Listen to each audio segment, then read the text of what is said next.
Bom dia, gente. Uma alegria enorme estar aqui com vocês, por várias razões. O Petrônio é um querido amigo de já alguns anos. E, se eu não me engano, para ser mais exato, acho que há uns 12 anos atrás, eu tive aula de ética com um professor bastante conhecido de vocês, lá no Mackenzie, e o professor Lindbergh, na época, né? Foi meu professor de ética lá. Então, na época eu estava fazendo pedagogia e ele foi meu professor, então eu soube da igreja, conhecia a igreja, sabia dessa história já há muito tempo. E depois fui acompanhando a trajetória do Petrônio também, né, do nosso querido pastor aqui, durante esses anos todos, né, desde alguns anos atrás até assumir também o pastorado. Então, uma alegria enorme estar aqui com vocês, de verdade. Infelizmente, minha esposa não pôde vir. Ela está com dengue tipo C há 15 dias, então tem 15 dias que a gente não vê tanto os nossos filhos. Eu tenho 3 filhos, todos pequenininhos, então eu tenho 6, uma de 4 e uma de 2. Então tem uma escadinha em casa. A cada 2 anos a gente tem um filho, deu para perceber aqui, né? E eu sou casado, gente, há 10 anos. Então, a turma fala, nossa, esses pastores, tudo cara de novinho, mas novinho a gente começa tudo antes, né? Vai começando tudo antes. Então, eu estou casado há 10 anos, a gente tem cuidado da minha esposa esses dias. Na verdade, eu fiz de tudo para não poder deixá-los aqui na mão. Então, foi um convite muito especial do Petrônio. Já fazia um tempo que ele queria trazer esse tema, essa temática para cá, então eu fiz o possível para, mesmo agora, deixando um pouquinho minha esposa lá, vir aqui atendê-los para compartilhar esse tema, falar sobre isso, porque esse tema é muito importante para todos nós, e especialmente para o meu coração, que é algo que eu tenho me dedicado nesses últimos anos em aprender bastante.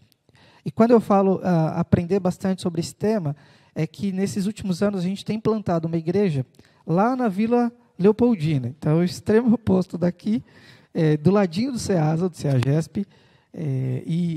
Desde o começo de 2019, nós iniciamos a plantação da Igreja Presbiteriana Nova Cidade lá, junto com o Grupo Base, e a gente tem caminhado durante esses dias, esses anos todos, passamos pela pandemia, graças ao bom Deus, Ele sustentou a gente até aqui. E, ao mesmo tempo que nós iniciamos a plantação da igreja, nós também iniciamos, em 2020, eu comecei uma startup de educação financeira. Então, hoje, a gente tem uma empresa nessa área, e a gente leva educação financeira, investimentos, escreve, tem cursos, tem mentorias, tem uma série de coisas, é uma startup, depois eu posso falar um pouquinho mais com vocês. E esse tema tem sido muito caro para mim, de estudar a relação da fé cristã com o dinheiro. Então, como a gente relaciona aquilo que a gente crê com o dinheiro. E, de certa forma, na igreja brasileira, a gente tem visto muito, até alguns pastores, algumas lideranças falarem sobre dinheiro. Mas a forma que muitas vezes eles falam sobre dinheiro não traz muita luz de como a gente deveria lidar com todas as coisas, principalmente com o dinheiro. Por quê? Se a gente pega o que é mais comum na história da igreja, ou na igreja brasileira mais recente, tem alguns temas que são mais específicos. Então, é muito comum falar de mordomia cristã, é muito comum falar de dízimos, é muito comum falar de generosidade, é muito comum falar sobre doação. E aí quase que acabou, né? Quase que é isso. Aqui tá bom, deu. E tem muito mais a se falar sobre esse tema, mas às vezes pessoas que estão estudando as escrituras não são especialistas em finanças, então eles conseguem falar até determinado nível, ou tem pessoas que são especialistas em finanças, mas não conhecem as escrituras, aí eles falam, mas usam textos fora de contexto. O desafio que nós temos hoje aqui é falar de finanças ou de dinheiro, na perspectiva bíblica como um todo, só que aplicado isso a casais. Então nós vamos falar principalmente desse tema que vocês têm colocado como necessidade aí.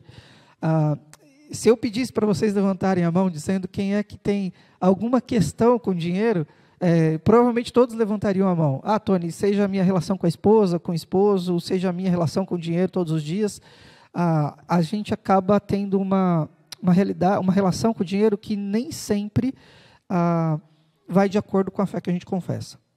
E aí eu quero conversar um pouquinho com vocês sobre isso. Combinado assim? Quero começar com um texto, para vocês abrirem junto comigo. Em 1 Coríntios, capítulo 10. É um trecho bem interessante, que eu acho que vale a pena a gente conversar um pouquinho sobre ele, nesse tempo que nós estamos juntos aqui. 1 Coríntios, capítulo 10, versículo 31. Texto bastante conhecido.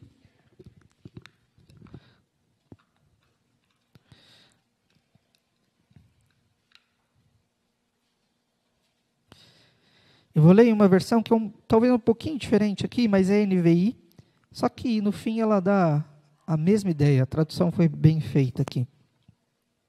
1 Coríntios, capítulo 10, versículo 31, o apóstolo Paulo diz o seguinte: assim, quer vocês comam, bebam ou façam qualquer outra coisa, façam tudo para a glória de Deus. Talvez esteja um pouquinho diferente a ordem das palavras, mas o texto diz exatamente isso. Assim, quer vocês comam, bebam ou façam qualquer outra coisa, façam tudo para a glória de Deus. Esse trecho aqui, eu acho que a maior parte de nós já vimos ou ouvimos sobre ele alguma vez. Ele fala, em especial, de outra discussão. Existiam alguns cristãos que eram judeus antes e se tornaram cristãos, e alguns que eram de outros povos e se tornaram cristãos. Esses dois estão juntos, e um estava comendo carne que tinha sido oferecido para outros deuses, e aí o restante era vendido, e a discussão toda ali era: eu posso comer a carne ou não posso comer a carne? O apóstolo Paulo discute e fala sobre eles, fala: olha, não faça o seu irmão pecar, tome cuidado com isso, aquilo. Mas no fim da discussão, o apóstolo Paulo coloca essa sentença. E a sentença que ele coloca é exatamente isso: não importa se você estiver comendo, se você estiver bebendo, se você estiver dormindo, se você estiver fazendo qualquer coisa, faça todas as coisas para a glória de Deus. Quando eu me deparei com esse trecho aqui, e tem alguns anos que eu fico pensando sobre ele, uma das coisas que me passou na cabeça é: tá bom, eu entendi que comer, dormir, beber, isso deveria ser para a glória de Deus. Falei, poxa, coisas que a gente não pensa, porque a gente pensa mais fazer para a glória de Deus o nosso culto, o culto talvez de domingo, aquilo que a gente se reúne, a gente sai da nossa casa, vai para o culto, e aí a gente cultua o Senhor, isso é para a glória de Deus. Agora, comer, vestir, morar, votar, estudar, trabalhar, criar profissão, fazer isso tudo para a glória de Deus, como é que isso ganha implicação na nossa vida? Como que a gente sai de casa, vai para a nossa profissão, para o nosso trabalho, constrói a nossa profissão, vai para a faculdade, e isso se torna para a glória de Deus? Eu fiquei pensando que, obviamente, quanto mais a gente estuda, quanto mais a gente percebe, quanto mais a gente se dedica, mais a gente pode viver para a glória de Deus. A questão é: e quando isso envolve o dinheiro? Quando envolve o nosso bolso, a nossa conta bancária? O quanto isso deveria ser para a glória de Deus? Porque se o apóstolo Paulo disse, de fato, que todas as coisas deveriam ser para a glória de Deus, todas as coisas envolvem o quê? Tudo. Não tem nada que esteja fora da nossa relação que não deveria ser para a glória de Deus. Então, a forma que a gente cria os nossos filhos deveria ser para a glória de Deus. A forma que a gente escolhe um candidato deveria ser para a glória de Deus. A forma que a gente trabalha, a forma que a gente estuda deveria ser para a glória de Deus. Só que a forma que a gente ganha dinheiro deveria ser para a glória de Deus. A forma que a gente gasta o dinheiro deveria ser para a glória de Deus. A forma que a gente investe o nosso dinheiro deveria ser para a glória de Deus. E essas coisas a gente deixou basicamente de lado. Porque a gente não pensa na implicação de que tudo, de fato, tudo, deveria ser para a glória de Deus. Então, tem algumas coisas aqui que a gente deveria começar a repensar. Se de fato nós estamos lidando com todas as coisas da nossa vida para a glória do próprio Deus. Não só o culto de domingo, mas a nossa vida como um todo. Não só coisas que são muito claras, né? Eu vou criar os meus filhos para a glória de Deus. Não, mas também a forma que eu ganho e que eu gasto meu dinheiro.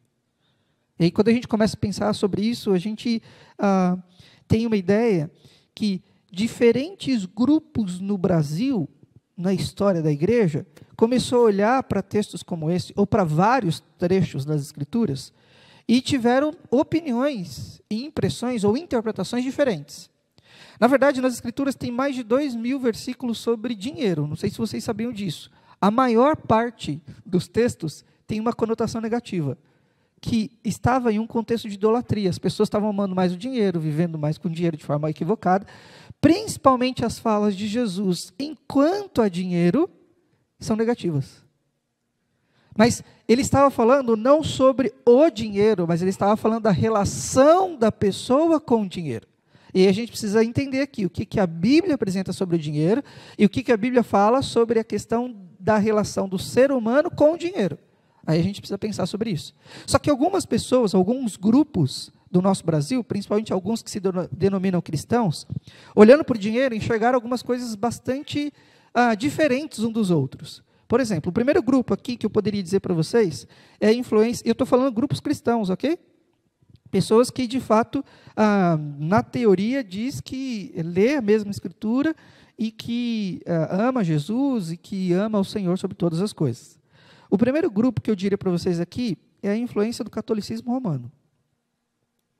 E por que é importante saber disso? Eu estive conversando até com alguns amigos que frequentam a Igreja Católica, que são estudiosos, teólogos nessa área, e a visão que predomina no catolicismo romano é uma visão de abnegação do dinheiro. Abnegação.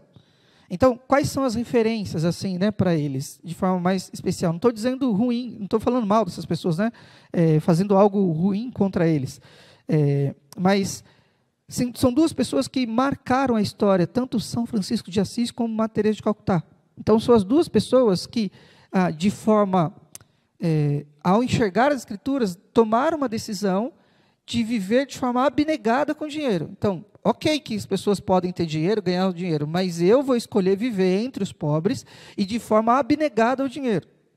E essa lógica ficou tão difundida dentro da Igreja Católica que a maior parte das pessoas que cresceram, principalmente na América Latina e no Brasil, adotaram essa visão como uma visão cristã. Então, o que eles estão olhando? Olha, Jesus é o Deus Todo-Poderoso que sai da sua realidade, vem para o ambiente e nasce um ambiente extremamente pobre, extremamente simples. E aí, essa simplicidade de Jesus é o que norteia algumas pessoas e eles colocaram como uma teologia para dentro da igreja. Então, é isso que a gente poderia chamar de abnegação. Como que eu lido com o dinheiro? De forma abnegada. Eu não preciso, eu não quero. Se for possível, eu vou tirar ele perto de mim. Eu não quero que assim, dinheiro quase que faz mal. Ele destrói o coração do homem. Não é isso? O apóstolo Paulo não fala que o dinheiro é a raiz de todos os males? Não, exatamente. Ele fala o amor ao dinheiro. Então, a gente precisa prestar bastante atenção nesse ponto. Só que algumas pessoas entenderam o quê? Que é o dinheiro. E aí eles falam, viver de forma abnegada é ser semelhante a Jesus. Eu estou dizendo que eles estão completamente errados no que eles estão interpretando? Não, estou dizendo que eles estão equivocados em várias coisas, principalmente nessa, porque olhando para a vida de Jesus, ele entende que é assim que deveriam viver. Segundo grupo que a gente pode dizer aqui, é que alguns evangélicos, então protestantes, olhando para essa lógica que a gente cresceu no Brasil, também adotaram para si uma vida mais voltada à abnegação cristã. Eu vou chamar um grupo aqui, eu não encontrei outro termo, eu tenho tentado encontrar outra forma, mas eu vou dizer o que eu escrevi aqui, que são os evangélicos progressistas. E em que sentido que eu estou dizendo aqui? São pessoas que, seguindo essa lógica da Igreja Católica, ou esse ensino que tem na América Latina como um todo, eles disseram o seguinte: nós precisamos, mesmo sendo evangélicos, viver também de forma abnegada. Eu não vou me envolver com dinheiro, o dinheiro é algo que pode destruir meu coração, se eu ganhar, eu rapidamente preciso fazer o que eu tenho que fazer, não vou colocar como centro da minha vida, tá ruim. Então, eu não vou fazer disso algo que é importante. Eu vou ganhar porque eu preciso e vou desfazer dele, assumindo tudo que eu preciso na minha vida. No fim, essas pessoas acabaram focando também na pobreza, dizendo o seguinte: olha, Deus tem um voto com a pobreza, Deus dá prioridade à pobreza. A gente vê desde o Antigo Testamento, né, o profetismo hebraico como um todo, Deus dando prioridade mesmo, prioridade a pobres, viúvas, estrangeiros e órfãos. Quando a gente está falando desse aqui, é prioridade no Antigo Testamento, não é exclusividade. Exclusividade como se Deus só tivesse atenção a esse grupo. Não, ele diz, inclusive, para quem tem condições de suportar, de dar suporte a esse quarteto, né, de vulnerabilidade. Mas não há, nesse aspecto, uma exclusividade, como se Deus só se importasse com esse grupo, embora algumas pessoas vivendo essa realidade do contexto brasileiro, acaba dando prioridade a esse grupo, mas não só prioridade, a exclusividade, dizendo quase como que se Jesus fosse para os pobres, como se Deus fosse atento somente aos pobres. Por incrível que pareça, existe um grupo no Brasil que acredita nessa lógica. Tem um terceiro grupo que acabou influenciando a realidade que a gente vive com dinheiro, mas a gente nem percebeu. E é muito sutil, mas acabou entrando na lógica da igreja evangélica brasileira, que é o grupo que a gente chama aqui o espiritismo. Olha que doido pensar nisso. Mas a realidade é que eles se dizem, né, também influenciados pelas escrituras, obviamente lendo os evangelhos, aí tem outros evangelhos que eles leem também que não são os evangelhos nas escrituras, mas eles também estão falando da mesma lógica de abnegação.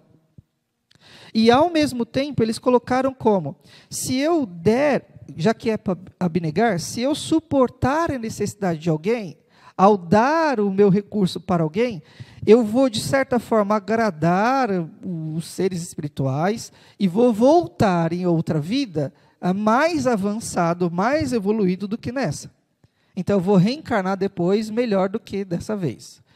No fim das contas, no mundo evangélico, algumas pessoas acabaram pensando a mesma coisa.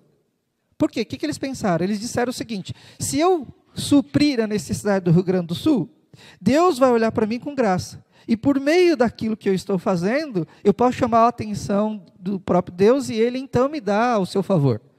E a gente sabe que isso é jogar pedra na cruz. Porque nós só somos salvos por Cristo Jesus, exclusivamente por meio dele, por graça, porque ninguém merece. Só que há uma forma de barganhar com Deus na igreja evangélica brasileira, no sentido de, se eu fizer algumas coisas, óbvio, se eu viver de abnegação e suprir algumas necessidades, vai ser ótimo. Aí veio uma resposta, que é o quarto grupo. Qual a resposta? Olhando para esse trio aqui que eu te falei, né, catolicismo romano, os evangélicos progressistas e o espiritismo, veio uma resposta no mundo evangélico brasileiro. Qual foi a resposta que o mundo evangélico brasileiro deu? Teologia da prosperidade. Que é o oposto do negócio. Óbvio, não nasce aqui no Brasil, mas cai como uma luva na América Latina como um todo. Vem dos Estados Unidos, isso. Mas aqui no Brasil caiu assim como uma luva, porque todo mundo falando de pobreza, pobreza, pobreza, pobreza, pobreza, e indo tanto por esse caminho, que a resposta que veio é: não, Deus não te fez nascer para ser cauda, mas sim cabeça. E eles começam a falar vários textos fora de contexto, e começam a afirmar que se você é filho de Deus, você é filho do rei, e você vai ter toda a prosperidade, então olhe na frente do espelho e diz para você que você é o vencedor. E nada disso é bíblico também. E a resposta deles é: não, Deus vai te fazer prosperar. Você tem que determinar aquilo que Deus tem que fazer na sua vida. Fazer prova do Senhor. Se você, inclusive, der aqui um bom valor, você vai ser mais abençoado. E aí é um mundo de barganha com Deus que é diabólico.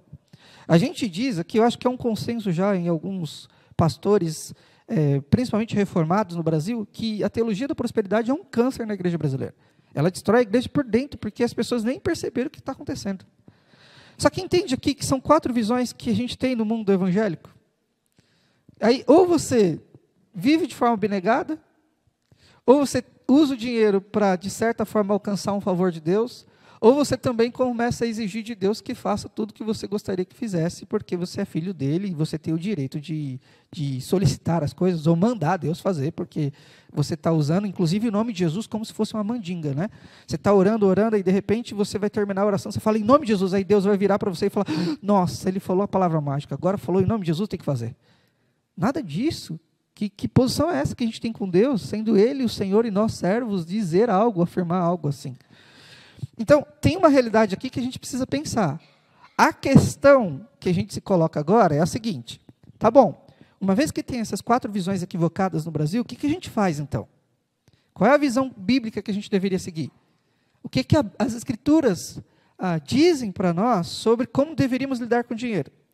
E aí, por mais que em alguns trechos, Jesus fale de maneira negativa quanto à relação da pessoa com o dinheiro, ela está falando em um momento específico e um contexto específico. Mas o que a Bíblia diz? E a gente precisa olhar para as Escrituras como uma história só. A Bíblia, do começo ao final, apresenta uma história: a história da salvação do mundo, a história da salvação, da redenção de todo o cosmos, da transformação de tudo que Deus criou. Então, quando a gente olha para Gênesis, por exemplo, a partir de Gênesis, a gente olha em primeiro lugar que a Bíblia conta a história e o primeiro passo, o primeiro grande ato dessa história é a criação. São 3 atos aqui principais. São 4, mas eu vou falar somente de 3. Criação, queda, redenção e consumação. A gente vai falar dos 3 primeiros.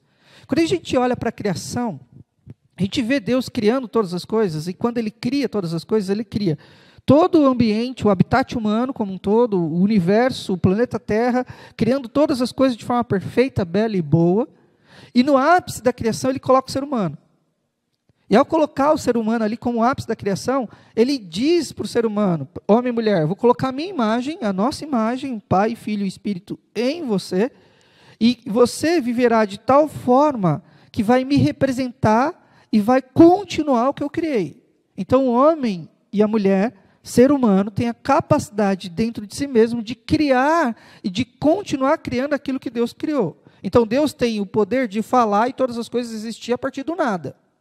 Ex nihilo, né? Do nada passa a existir. E aí Ele coloca a imagem dele em nós, seres humanos, para que, pegando algo que Deus criou, a gente continuar criando. Então, por exemplo, a gente pega um tronco de árvore que Deus criou. E aí a gente vai trabalhando o tronco e faz um banco como esse. Então a gente tem a capacidade em nós de continuar criando as coisas do Senhor. E aí é assim que nós deveríamos viver. Mas o ser humano decide viver de forma autônoma, dizendo, quero fazer aquilo que Deus fez. Quero ser o meu autorregulador, eu quero ser aquele quem vai dizer como é que deve viver. Eu quero discernir entre o que é certo e o que é errado. E com a tentação de Satanás, e por escolha, o ser humano acaba escolhendo viver contrário à vontade de Deus. Deus, então, tinha uma ordem a ser vivida, e aí, nessa ordem a ser vivida, literalmente o que acontece é o ser humano dizendo, Deus, se o Senhor tem a sua vontade, eu não me importo com ela, eu vou fazer conforme a minha vontade. Bom, todos nós sabemos na pele o que isso significa, né? No fim das contas, a gente sofre até hoje consequências desse pecado. O pecado original, aquilo que traz consequência não só para o ser humano, mas traz implicações de morte, traz implicação para a criação como um todo, a criação geme esperando a redenção do Senhor. A gente sabe que a nossa relação perfeita com Deus é quebrada, a relação com o outro é quebrada, a relação conosco mesmo é quebrada, a relação com a natureza é quebrada. Então, todas as relações do ser humano é trincado aqui, a gente não consegue lidar com nada. E aí Deus tira o ser humano do jardim, para que ele não comesse da árvore da vida e vivesse para sempre de forma rebelde. E aí, tirando o ser humano do jardim, agora ele tem que dar conta da sua própria vida. E para dar conta da sua própria vida, ele começa a viver. E aí um começa a plantar, e outro começa a fazer alguma coisa, e o outro começa a desenvolver. E os filhos de Adão e Eva começam a proliferar, e aí a cidade vai sendo desenvolvida. E aí acontece uma coisa muito simples, em um momento específico. É o seguinte, qual é o seu nome? Cristiane. A Cristiane começa a plantar arroz. Ok? O nome da senhora? Nazaré. E a dona Nazaré começa a plantar feijão. Ela se encontra em determinado local ali, que é o local de troca, e aí ambas aqui começam a trocar um pouquinho de arroz por um punhado de feijão. E começa. Aí, de repente, vem mais um, o nome do senhor? Edmar. Começa a fazer bancos. Carpinteiro, começa a fazer banco. Aí ele chega, e as duas que falam assim, eu gostaria de um banco na minha casa. Quanto o seu banquinho custa de arroz? Começa a dar um caos, porque se eu trocar 1 quilo de arroz por 1 quilo de feijão, está tudo bem, certo? Não é fácil? Mas quanto de arroz vale um banco? Não sei. E aí, nessa avançar da história da humanidade, existe um momento que você fala assim, não, a gente precisa definir alguma coisa que tem um valor para a gente, porque não dá para... Você vai prestar serviço para mim durante 5 dias. Quanto é que isso vale de arroz? Não sei. E aí se estabelece, começa a se estabelecer na história, alguns meios de troca. Paz. Dinheiro é um meio de troca. Só isso. Ok? Está claro aqui para a gente? É só isso. É um meio que a gente tem que usar. Não dá para ficar trocando arroz por banquinho. A gente precisa usar um meio de troca. Então, em consenso, a gente diz que um pedacinho de papel vai custar R$100. Gente, vocês sabem que esse papel que eu estou pegando aqui é o mesmo papel que a gente usa lá. A gente só dá um nome mais bonitinho falando que é papel moeda. É papel. Ok? Mas tem um consenso entre nós. Qual é o consenso? Que aquele pedacinho de papel tem um valor. Certo? E é papel. Papel. A questão aqui para nós agora é, um pedaço de papel como esse aqui, pode corromper o coração do homem? Não. Não. Por quê? A queda já fez isso com o coração. O coração do homem já está caído. Ele já está rebelde contra o Senhor. Ele já se virou contra o Senhor.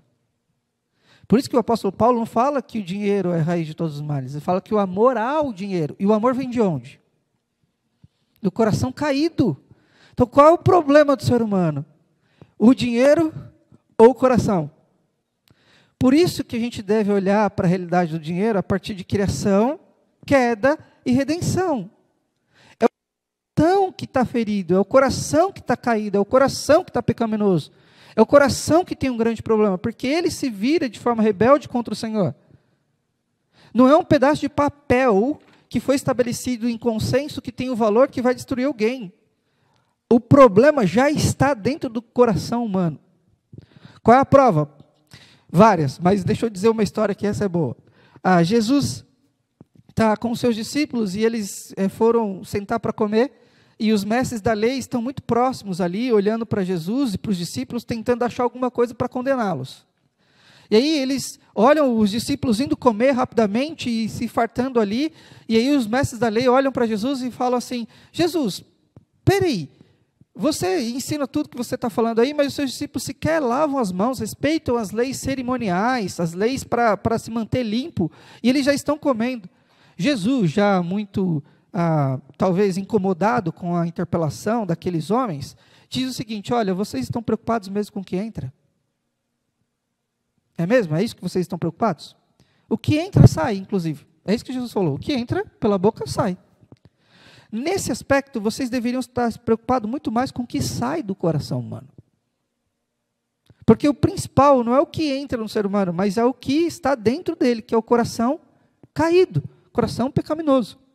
Então, nesse aspecto, o que a gente deveria levar em consideração aqui? Se a Bíblia fala que Deus criou todas as pessoas, todas as coisas perfeitas, boas e belas, o pecado destrói isso, ele corrompe tudo isso, ele acaba com essa criação perfeita. Então, há uma singularidade caída no coração de todos os seres humanos. Todas as coisas que a gente deveria lidar bem, a gente lida mal. Com a relação nossa com Deus, a relação nossa com o outro, a relação nossa conosco mesmo, a relação nossa com a natureza. Você acha que a gente lidaria bem com o dinheiro? A gente não lida bem com Deus. Muito mais com o dinheiro. A questão é que a história bíblica também conta um terceiro ato. Criação, queda e redenção.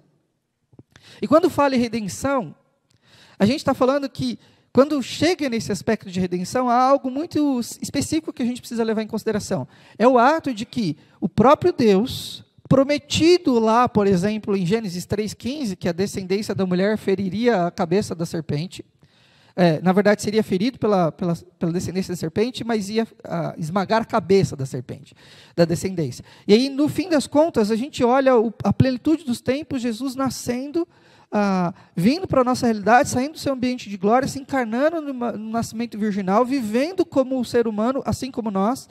E aí esse Cristo, vivendo de forma obediente, vai até a cruz, morre, é morto por conta dos nossos pecados, recebe a ira de Deus, ressuscita no terceiro dia. Quando isso acontece, Deus aceita o sacrifício da morte, que é a morte prometida lá antes do pecado. Porque antes de pecar, Deus diz para o ser humano: olha, nesse aspecto, vivam de forma obediente, vocês podem ter acesso a tudo que tem aqui, mas não comam dessa árvore, porque se vocês comerem, vocês morrerão. Deus não pode voltar atrás dizendo assim: olha, vocês comeram, que pena, agora vocês não vão morrer mais porque eu sou um Deus bom. Não, ele é justo, ele não pode voltar atrás. Então ele fala assim: o salário do pecado é a morte. A morte tem que acontecer e não tem outro jeito. Jesus, anos depois, morre a nossa morte, aquela que fora prometida antes. Então o pecado, o salário do pecado é pago em Jesus. A questão é que quando Jesus morre, ele tem a capacidade, pelo Espírito Santo de Deus, de mudar o nosso coração. Por isso que a Bíblia fala de um coração de pedra que é transformado em um coração de carne. O que Jesus faz? Por meio do Espírito Santo, muda um coração de pedra por um coração de carne. Então o que é mudado? Se o coração é mudado, a forma que a gente lida com todas as coisas deveria ser mudada. Aí a pergunta que a gente faz para nós agora é: nós mudamos a forma que a gente lida com todas as coisas? Nós mudamos a forma que a gente lida com a cultura, com os políticos, com a educação, com a nossa profissão? Nós mudamos a forma que a gente lida com o dinheiro? Aí, se eu fosse apertar um pouquinho mais aqui, eu faria uma pergunta bem baixinho só para a gente ouvir. O nosso coração, melhor, a forma que a gente lida com o dinheiro está revelando mais o quê? Um coração caído ou um coração regenerado? Entende onde a gente chegou agora? A forma que a gente lida com o dinheiro todos os dias está revelando mais o que sobre o nosso coração? Um coração que é caído no pecado, ou um coração que é transformado por Jesus? Entende onde a gente pode chegar aqui? Se a gente olha para as Escrituras de forma correta, a gente vai falar: peraí, pode ser que a forma que eu estou ganhando meu dinheiro revele mais o coração caído. Talvez a forma que eu gasto meu dinheiro revele mais o coração caído. Talvez a forma que eu poupo ou não poupo, a forma que eu lido com dívidas, com investimento, com todas essas coisas, revela mais outra coisa sobre mim. Talvez essa parte do meu coração precisa ser mudado, alterado, de fato ser colocado diante de Deus e dizer: Deus, muda de fato todas as coisas da minha vida, inclusive a forma que eu lido com o dinheiro todos os dias. Lembra que eu falei no começo que era fácil falar de mordomia, de generosidade, de dízimos? Porque essa parte aqui é a parte profunda do coração, onde a gente não quer mexer. Porque a forma que a gente gasta o nosso dinheiro todos os dias revela se de fato fomos transformados por Jesus ou não. Só que a gente não tem coragem de colocar isso diante do Senhor. Modismo, consumismo, mas no fim poderia não ter nada, poderia nem existir o shopping, a gente ia lidar mal do mesmo jeito, porque o coração está fragilizado. Nós precisamos de redenção em todas as áreas da nossa vida, restauração em todas as áreas da nossa vida. A questão é, muitas vezes quando a gente vai para a conjugalidade, né, para o casamento, para a família, chega esse ambiente que a gente fala: peraí, agora como é que eu lido com esse negócio? Tony, entendi, eu já entendi a raiz aqui. A raiz é o meu coração de fato precisa ser colocado diante de Deus e pontualmente Deus intervir no meu coração para que de fato todas as coisas sejam para a glória dEle. Talvez o meu coração esteja resplandecendo ou mostrando outras coisas, mas de fato eu preciso ser transformado nisso, e talvez a gente precise orar ao Senhor, colocando isso tudo diante dEle, dizendo: Deus, eu estou vivendo anos aqui na fé cristã, mas essa é uma área que talvez não esteja glorificando ao Senhor. E é o que eu estou procurando fazer. Talvez a gente precisasse ouvir isso que a gente está ouvindo aqui, para de fato colocar isso diante do Senhor, dizendo: pela primeira vez eu estou colocando as minhas finanças diante do Senhor, de fato. Não só falando para fazer uma boa mordomia, mas para viver de fato para a tua glória. Só que quando a gente vai para a conjugalidade, para dentro do casamento, acontece algumas coisas muito específicas que eu gostaria de conversar com vocês. A primeira delas é a seguinte: nós estamos nessa realidade em que vários de nós vivemos realidades e culturas completamente diferentes uma da outra. Por exemplo, Deus teve uma ideia, e Ele teve lá originalmente, de colocar duas pessoas para viverem como uma só. Então a ideia do casamento foi de Deus. Só que ele falou assim: são pessoas que vão ser criadas de forma completamente diferente uma da outra, e eu vou juntar para eles viverem como só. Porque, assim, só Deus teria essa ideia, não é? De falar assim: eu vou colocar vocês dois. Você viveu de um jeito durante sua vida inteira, completamente diferente, eu vou pegar outra pessoa que viveu completamente diferente de vocês vão se tornar um só. E aí, nessa realidade de viverem juntos, vocês vão viver para a minha glória. Ô Tony, se era para viver só para a minha glória, com o meu dinheiro, seria muito mais fácil do que colocar junto com a minha esposa para viver, que ela tem outro jeito de pensar. E a gente vive, às vezes, um pé de guerra por conta das finanças. Porque cada um pensa uma coisa. Cada um tem uma origem diferente. Cada um tem um cenário diferente. Cada um aprendeu uma daquelas visões de forma equivocada. Cada um aprendeu de um jeito. Só que a questão é, pense comigo. Nós tivemos referências diferentes com os nossos pais. Então, o pai da esposa vivia de uma forma. que os pais dele também viviam de forma específica, que ele vive de forma específica, que ensina de forma específica. A questão é que a mãe da esposa também vive de forma outra forma, que os avós viviam de outra forma. Então, só a esposa aqui já tem algumas referências na cabeça dela de como deveria lidar com o dinheiro. Algumas gastam mais, outras gastam de menos, e no fim há uma angústia aqui no processo de vivência. E ambos vivem, às vezes, em um pé de guerra. Por quê? Porque vem o marido, e aí ele aprendeu com o pai dele que deveria viver de forma X com o dinheiro dele. E a mãe vivia de outra forma. Aí ele vem. A questão é que 10 anos casados e a gente nunca conversou sobre isso. E aí uma das coisas, quando eu dou dando seminário para casais sobre essa temática, eu paro um pouco durante o momento e falo assim, vamos fazer uma conversa que a gente não faz há 20 anos, que a gente nunca teve, na verdade? Senta aí e fala, como é que seu pai lidava com dinheiro? Aí eles começam a perceber pela primeira vez que ele lida exatamente como o pai nunca soube. Deixa eu dizer aqui alguns exemplos. Minha mãe é uma mãe mais polida com dinheiro. Então ela pegava o dinheiro, eu acho que é coisa mais de mulher, né? Coisa de mãe. E ela pegava o dinheiro e o dinheiro durava aqui alguns meses. Eu falo, como que minha mãe consegue fazer isso? E saía dinheiro de algum lugar, né, dentro do potinho, daqueles patinhos que ficavam, lembra dos patinhos que ficavam acima da geladeira? Aquelas coisas lá, bem patinho preto com biquinho amarelo, né? Às vezes era galinha. Eu sei, mãe tem uma habilidade de guardar dinheiro em alguns lugares que só ela sabe. E aí, meu pai era o seguinte, ele fazia um pouco o contrário. Então ele pegava o dinheiro e rapidamente acabava o dinheiro. Então o dinheiro não durava mais que um mês. A questão é que essa forma aqui que meu pai e minha mãe lidavam, às vezes eu me pego na vida adulta fazendo exatamente igual ao meu pai. Meus irmãos, às vezes igual ao meu pai.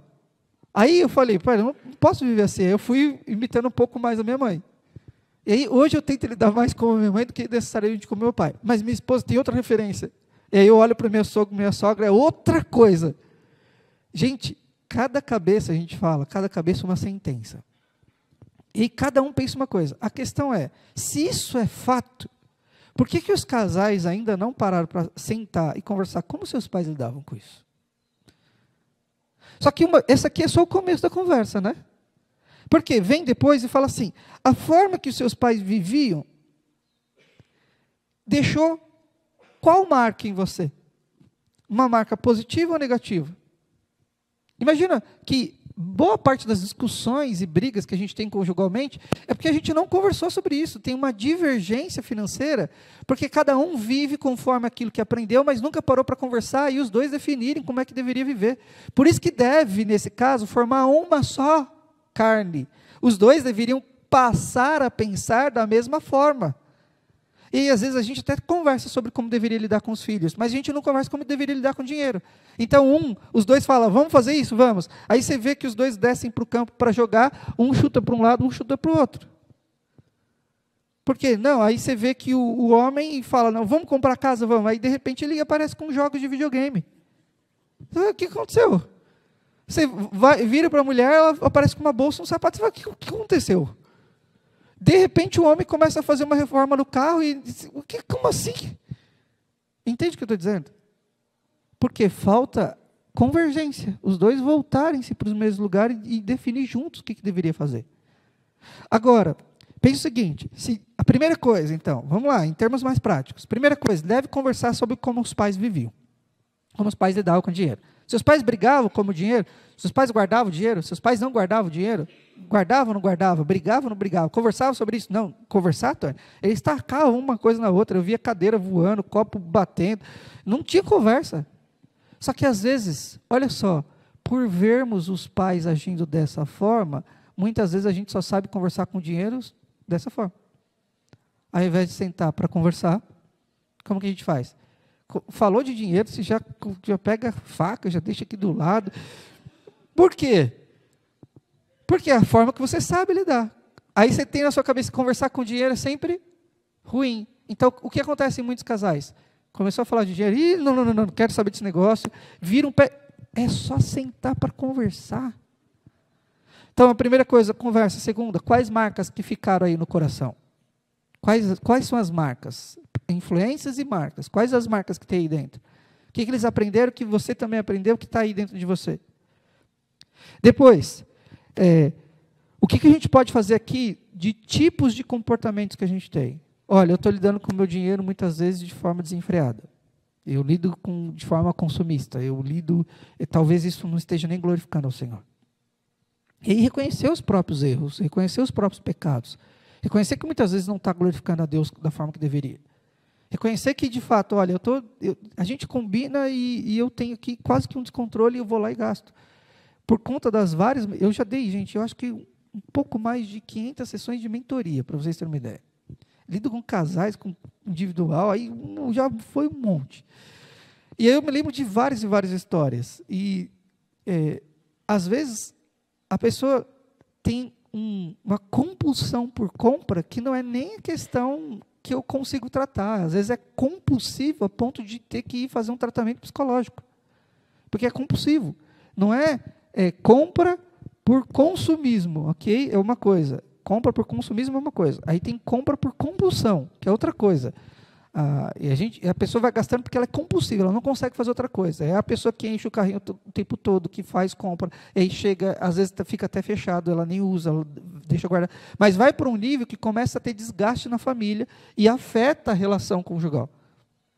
Afeta, porque não paguei energia. Por quê? Porque eu fiz uma coisa que não deveria fazer. Entende o que eu estou dizendo aqui? Vai indo para um nível que traz implicações para a família como um todo.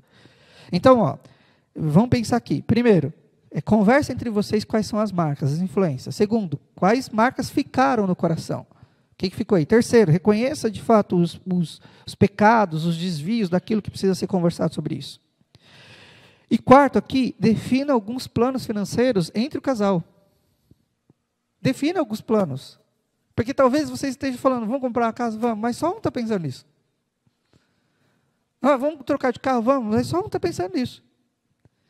E ele está querendo ir para viajar e a outra está querendo comprar o carro, mas aí um está planejando uma coisa, o outro está fazendo outra. Então, planejem alguns planos financeiros como casal. Por exemplo, alguns ainda precisam sair de dívidas. Então, senta os dois juntos, quais são os passos que a gente vai fazer para sair das dívidas. Então, a gente tem que gastar menos aqui, a gente tem que gastar mais ali. Então, vamos priorizar essas dívidas? Vamos começar a negociar essa daqui, a gente negocia essa e a gente sai das dívidas em primeiro lugar. Talvez o plano que precisa fazer agora é sair das dívidas. Segundo, vamos fazer aqui um plano de organização financeira. Então, tá bom, você ganha X, eu ganho Y, então nós dois ganhamos X. Uma vez que tem esse montante aqui, como que a gente vai viver? Olha, a gente precisa guardar pelo menos uns 10% aqui todo mês, pelo menos uns 20% todo mês. Guardar 3%, não importa quanto, mas a gente precisa guardar um pouquinho aqui. Por quê? Porque a gente precisa ter uma reserva de emergência. Emergência acontece na vida de todo mundo. Como é que a gente tem um dinheirinho guardado para momentos específicos que vai ser difícil para a gente passar por uma tempestade? Eu me lembro que minha esposa sofria bastante, hoje muito menos, de enxaqueca. E principalmente antes dos filhos nascerem, né? Depois normalizou bastante. E aí, com essa enxaqueca, na segunda gestação ela teve um pouquinho antes da segunda gestação, ela teve uma enxaqueca forte, e aí foi tão forte que ela já começou a desmaiar, a perder a fala e a consciência também. E eu chamei a ambulância e falei, corre para tal hospital que era perto de casa. Chegando no hospital, eu falei, já vai atendido, fui fazer a ficha, e na hora de fazer a ficha, a pessoa falou assim, olha, esse hospital foi descredenciado. Você não está mais, o plano não atende mais nesse hospital. Você quer fazer o quê? Você quer tirar a sua esposa e ir para outro hospital? Eu falei, imagina, nem sei se ela chega viva se eu tirar ela daqui e ir para outro lugar. Não sei o que está acontecendo na cabeça dela, se é aneurisma, qualquer coisa parecida com isso. Eu falei, não, pode deixar aqui. Olha, mas atendimento, a moça já foi clara, atendimento de emergência vai ser uma pancada aqui. Aí minha cabeça na hora falou assim, peraí, eu não tenho reserva de emergência. E a reserva de emergência não é para esses momentos? Eu falei, não tem problema, pode deixar minha esposa aí. É mais importante do que eu tenho lá. E aí fomos atendidos. Óbvio que 2 semanas depois chegou um boleto pesado em casa, né? Aquele peso eu abri, e era um valor alto, assim, de milhares de reais. E, sei lá, teve um remédio que foi R$700. Eu falei, de onde saiu esse remédio? Mas, ok. Aí peguei ali e fui lá e fiz o pagamento. Mas eu paguei com tanta alegria, sabendo que eu tinha um dinheiro que estava guardado justamente para a reserva de emergência, para a emergência. Então, às vezes, a gente precisa se organizar para isso, para ter um dinheiro guardado para a emergência que acontece. Emergência acontece na vida de todo mundo, sim ou não? Se acontece, por que a gente não se prepara? Então, a gente sabe, mas não se prepara para isso. Poxa, nem sempre é fácil. Mas não importa, é um pouquinho, daqui a pouco tem... Lembra aquela frase clássica que a gente sempre aprendeu desde criança? De grão em grão, a galinha enche o bico. Então, é um pouquinho a cada vez. Às vezes, o plano financeiro que precisa fazer entre o casal é: quais são os sonhos e projetos que a gente tem? Eu quero ir para Nova York. Eu quero ir para a Disney. Eu quero ir morar no Nordeste. Eu quero comprar uma casa. Eu quero viver de renda no futuro. Eu quero comprar um carro melhor. E aí tem várias coisas que a gente poderia fazer. Ô, gente, esse sinal aqui acabou? Tá bom. Obrigado. Eu falei, vixe, eu passei. E aí, nesse caso, senta entre todos, entre o casal, obviamente, e converse sobre quais são os sonhos e projetos. Quais são os sonhos e projetos? O que a gente tem para fazer daqui em diante? O que nós dois vamos fazer juntos? Não cada um para um lado. Mas o que a gente tem aqui? Nós vamos, daqui a algum tempo nós vamos comprar uma casa. Tá bom, o que a gente precisa fazer hoje? Talvez a gente precise cortar os gastos. Talvez a gente... Não vai dar para fazer uma viagem por ano se a gente quer comprar uma casa. Não vai dar para ficar fazendo viagem X, não vai dar para comprar o melhor carro, porque a gente está priorizando. Entende? Os dois podem conversar, porque se é um só... Imagina o seguinte, quero comprar uma casa. E aí o marido decide, aí a esposa fala, não, mas eu quero viajar. Tá bom. Aí ele está juntando para casa. Ela fala, não, mas eu já comprei a passagem. Já está parcelado. E aí começa um pé de guerra entre os dois, porque simplesmente não tiveram uma construção de sonhos e planos juntos, que poderia ser resolvido. Várias vezes que eu estou em seminário de casais, e aí é interessante porque eu vejo os dois conversando, e eu deixo os casais conversando, eu paro um tempo só para isso, né? A gente faz, às vezes dura 2 horas, 3 horas, depende muito da proposta. Mas eu vejo os casais, e alguns deles eu vejo que eles estão sorrindo, falando, nossa, eu não acredito, né? E outros eu estou vendo assim, eu vou te matar. E aí, pegando, porque é a primeira vez que eles estão conversando sobre aquele tema. Mas o que mais me pegou um dia é que eu recebi uma ligação de um presbítero de uma igreja. E ele falou assim, Tony, eu não gostei nada do encontro. Eu falei, meu irmão, mas eu disse alguma coisa que é heresia, alguma coisa que fugiu ali. Ele falou, não, eu não gostei do que a minha esposa me disse. Ela falou que os problemas que a gente tinha era minha culpa. Eu falei, mas como foi a conversa? É mesmo sua culpa? Ele não quis assumir. Mas os dois começaram a fazer mentoria depois e hoje vivem muito melhor. Porque eles simplesmente começaram a conversar sobre isso e acertaram o processo. Entende, gente, que boa parte da culpa que a gente às vezes coloca lá em Satanás não tem nada a ver com ele? Não é? Costa larga, não é? Não, pensa bem, não é isso? Uma costa larga, Satanás. Aí você que foi no shopping.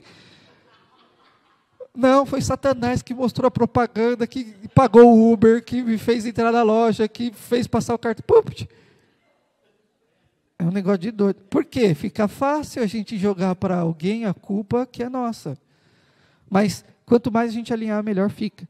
Às vezes, então eu já falei aqui, dívidas, organização, sonhos e projetos. E o quarto, que é o plano que você deve construir junto com o seu cônjuge.